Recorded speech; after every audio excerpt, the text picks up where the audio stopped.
बिस्मिल्लाहिर्रहमानिर्रहीम। Chemistry 10th class start करते हैं। Chapter 14 states of matter and phase changes. तो देखते हैं आज हम इसकी एक्सरसाइज और एमसीक्यूज से multiple choice questions. According to kinetic theory the basic difference between solid liquid and gas is due to. अब काइनेटिक थ्योरी में हम इसका जो है ना मूवमेंट ऑफ पार्टिकल्स देखते हैं।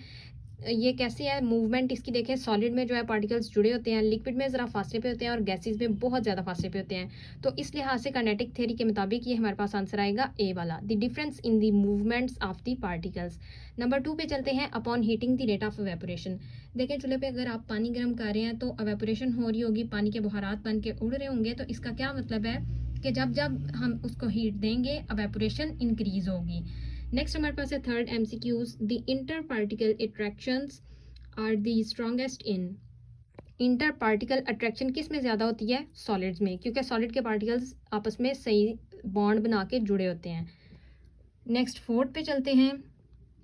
एमसीक्यूज नंबर 4 है cooling the vapours of some gases change them directly into solid state, this phenomena is called. ये है डिपोजिशन। जो सब्लिमेशन का रिवर्स प्रोसेस होता है वो है डिपोजिशन। पेज नंबर 8 पे हम इसको देखते हैं डिटेल से। ये हमारे पास आ गया है deposition. The process reverse to sublimation is called deposition. और जो सब्लिमेशन का प्रोसेस है वो क्या होता है कि एक चीज़ सॉलिड से डायरेक्टली वेपर में जाती है, और डिपोजिशन में ये है कि vapour of some gases change them directly into solid state, ये सॉलिड स्टेट में आ जाता है। नेक्स्ट 5 है हमारे पास physical state in which the particle possess the maximum energy. Gaseous state है मैक्सिमम एनर्जी, क्योंकि ये पार्टिकल्स जो है ज़्यादा फासले पे होते हैं। इनकी फिजिकल स्टेट ऐसी है कि ज़्यादा फासले पे हैं तो ये मैक्सिमम एनर्जी को गेन कर सकते हैं। नेक्स्ट 6 एमसीक्यूज है। How does the process of evaporation depend on the force of attraction present among the molecule of a liquid. इसमें जो है फोर्स ऑफ अट्रैक्शन देख रहे हैं, एवेपोरेशन जो डिपेंड करती है मॉलिक्यूल्स ऑफ अ लिक्विड पर। तो इसका पहला आंसर है हमारे पास it decreases with the increasing strength of attraction. Which gas will diffuse at the faster rate. Number 7 जो है ये जो डिफ्यूजिंग प्रोसेस होता है ना, इसको पेज नंबर 11 पे देखते हैं। पेज नंबर 11 पे हमारे पास इसका ये आंसर है कि हाइड्रोजन और ऑक्सीजन का उन्होंने कंपैरिजन दिखाया हुआ है। ये डिफ्यूजन का प्रोसेस है। इसमें ये देखें hydrogen is lighter than oxygen. तो इसका जो टेम्परेचर है ना, hydrogen gas will diffuse is दस मच फास्टर देन दी ऑक्सीजन। हाइड्रोजन लाइटर है तो वो फास्टर मूव करेगी। अब इस एमसीक्यूज़ को हम डिटेल में देखते हैं मोलर मास के लिहाज से। ये देखें ये हमारे पास हाइड्रोक्लोरिक एसिड का HCl का है।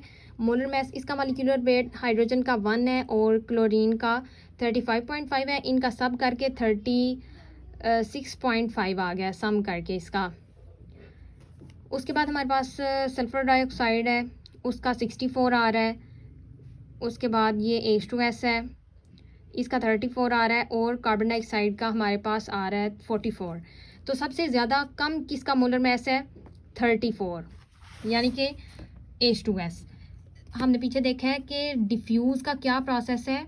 अगर कोई गैस लाइट वेट है तो वो फास्टर रेट पे मूव करेगी। तो ये हमारे पास H2S आंसर आ गया इसका।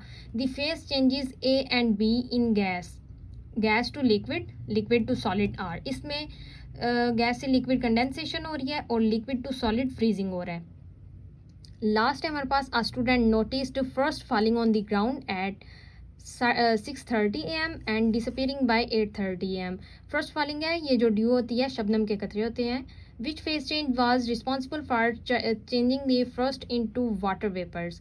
ये सब्लिमेशन प्रोसेस है जिसमें देखें वो फेज चेंज करके गायब हो जाते हैं। तो ये डायरेक्टली वेपर से सॉलिड स्टेट का सीन है, तो ये सब्लिमेशन होगा।